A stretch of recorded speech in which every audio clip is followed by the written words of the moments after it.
Menopause அப்படிங்கிற ஒரு வார்த்தையை பற்றி பார்ப்போம். இந்த வார்த்தை நிறைய பெண்களுக்கு ஒரு பயம் கொடுக்கக்கூடிய ஒரு வார்த்தையாக இருக்குது. இந்த மெனோபாஸ்னா என்ன? ஒவ்வொரு பெண்ணினுடைய வாழ்க்கையிலையும் இது எவ்வளோ ஒரு முக்கியமான பங்கு வகிக்குது, இல்லை எவ்வளவு தொந்தரவாக இருக்குது அப்படிங்கிறத கொஞ்சம் நம்ம விரிவாக இதில் தெரிஞ்சுக்கலாம். மெனோபாஸ் அப்படிங்கிறது என்னென்னா, ஒரு பெண்ணுக்கு எப்படி அவங்களுடைய 13-14 வயசில் அவங்க பூப்படைகிறாங்களோ, தட் இஸ் பியூபர்ட்டி அப்படிங்கிறது ஸ்டார்ட் ஆகுதோ, அதுபோல் அது ஒரு நாளைக்கு முடியக்கூடிய விஷயத்தை தான் நம்ம மெனோபாஸ் அப்படிங்கிறோம். இந்த மெனோ அப்படிங்கிறது சம்திங் ரிலேட்டட் டு மென்சஸ்.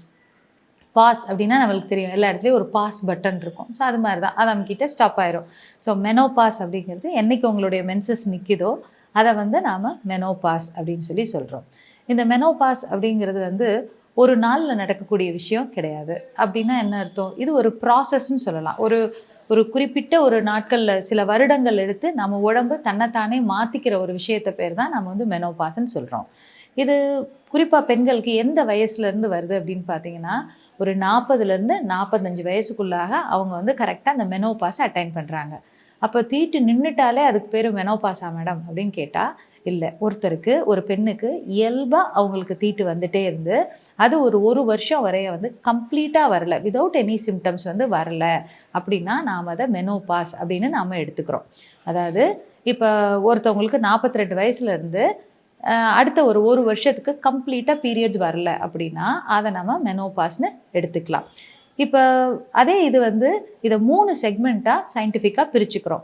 அதாவது பெரி மெனோபாஸ், மெனோபாஸ் ஆகிறதுக்கு முந்தின நாட்கள், அதாவது முந்திய ஒரு சில வருடங்கள், மெனோபாசல் பீரியட், அதாவது நான் சொன்ன ஒரு வருட கேப்பு.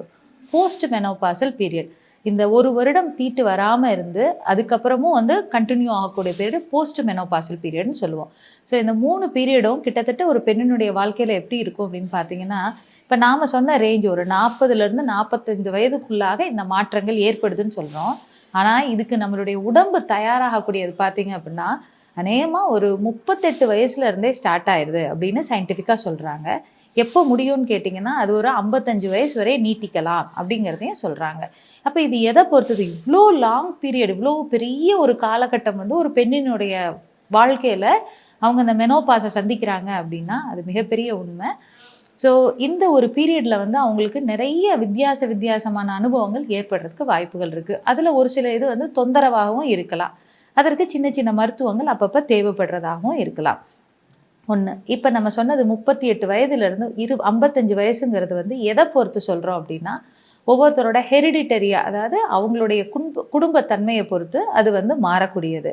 அவங்களுடைய உடல்வாகு, அவங்களுடைய வாழ்க்கை முறை, அப்புறம் அவங்க இடையில ஏதாவது உடல் உபாதைகளுக்கு ஏற்பட்டிருந்தால் அதுக்கு ஏற்பட்ட ட்ரீட்மெண்ட்ஸு, இதெல்லாம் பொறுத்து அவங்களுடைய மெனோபாசல் பீரியட் மாறுது.